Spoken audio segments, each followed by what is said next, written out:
জয়ী সেতুর হাত ধরে 2021-এর মেখলিগঞ্জ বিধানসভা কেন্দ্রে ভোটে জয়লাভ করে তৃণমূল।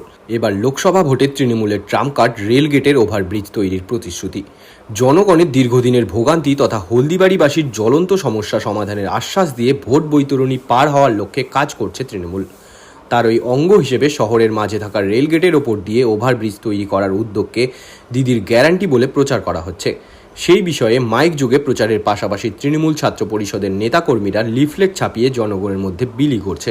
তাতে ভোট পর্ব শেষে প্রস্তাবিত ওভারব্রিজ তৈরির উদ্যোগ গ্রহণে দিদির গ্যারান্টি বলে উল্লেখ করার পাশাপাশি প্রস্তাবিত ওভারব্রিজের ছবিও উল্লেখ করা হয়েছে। সমস্ত কর্মসূচির নেতৃত্ব দিচ্ছেন তৃণমূল ছাত্র পরিষদের ব্লক কমিটির সভাপতি মাসুক সরকার। মাসুক সরকার বলেন, কদিন আগে ধূপগুড়িতে আয়োজিত জনসভা থেকে অভিষেক বন্দ্যোপাধ্যায় ওভারব্রিজ তৈরির কথা প্রকাশ্যে ঘোষণা করেন। এর জন্য ব্যয় হবে প্রায় 18 থেকে 20 কোটি টাকা। লোকসভা নির্বাচন অতিবাহিত হওয়ার 6 মাসের মধ্যে ওই ব্রিজটি তৈরির প্রক্রিয়া শুরু করে দেওয়া হবে। ওভারব্রিজ তৈরি হলে প্রায় 1 লক্ষ মানুষের যানজটের দুর্ভোগ থেকে মুক্তি পাবে। যদিও বিরোধীদের মতে এটা তৃণমূলের ভাওতা। রেলের ওপর দিয়ে কাজ করলে রেল মন্ত্রকের সম্মতির প্রয়োজন।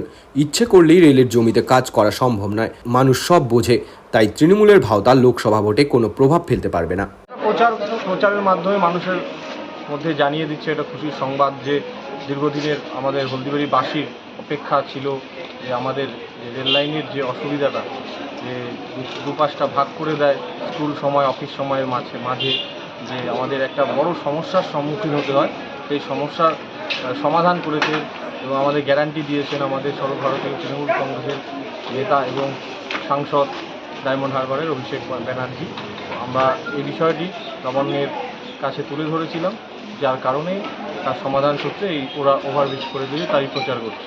নির্বাচনের জন্যে অবশ্যই সবার আগে মানুষের জন্যই এটি ঘোষণা করেছেন।